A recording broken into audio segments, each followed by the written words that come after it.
On a gray, rainy day, a boy with bare feet and trembling from the cold was struggling to push an old ice cream cart. The relentless rain had driven away any customers, and he hadn't sold a single one. Desperate and soaked, he knocked on the door of a humble wooden house.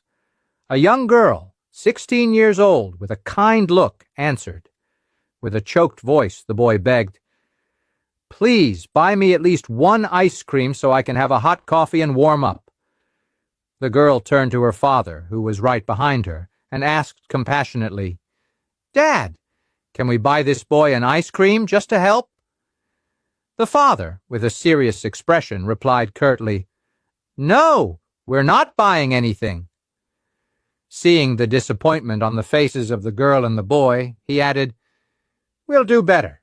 He called the boy to come in, gave him a warm blanket to keep him warm and a large mug of hot, steaming milk.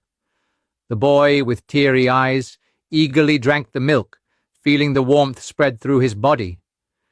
As he said goodbye, now warmed and with a grateful heart, he looked at the young woman and said, with tears now of gratitude, "God will still empower me so I can repay you for what you did for me."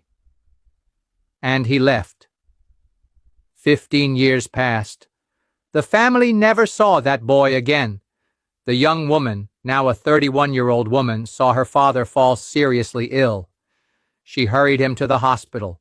The news was devastating. He needed urgent surgery, very expensive.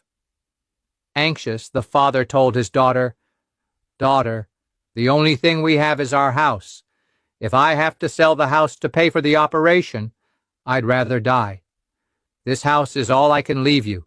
Ali himself, in front of the doctor who was attending to them, he said these words.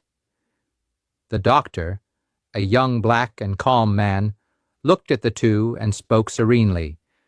"Let's do the right thing. We will operate on your father and save his life. Afterwards, we'll see how the payment will be made." The surgery was performed carefully and was a success. The father was saved. Days later, back at home, the daughter, still worried, asked the doctor during a follow-up visit, "Doctor, and now, how are we going to pay?" He responded with a gentle smile, "Don't worry. The bill will arrive at your house with instructions on how the payment will be made." A few days later, the mailman delivered an envelope.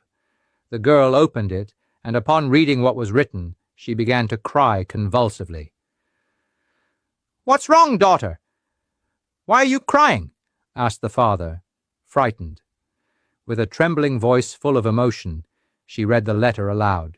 "Your father's surgery was paid for 15 years ago, with a warm blanket and a glass of hot milk. God empowered me to repay that favor, which seemed small to you but made all the difference to me. May God continue to bless your family. The doctor was the same boy from 15 years ago. Never doubt. The universe is governed by laws, and one of them is the law of return. Everything you plant, you will harvest. May God bless you who have compassion for the little ones, who hate injustice, and who pity the needy. God will fill your heart, and you will be happy until the last day of your life." Share this story. The world needs more people like this.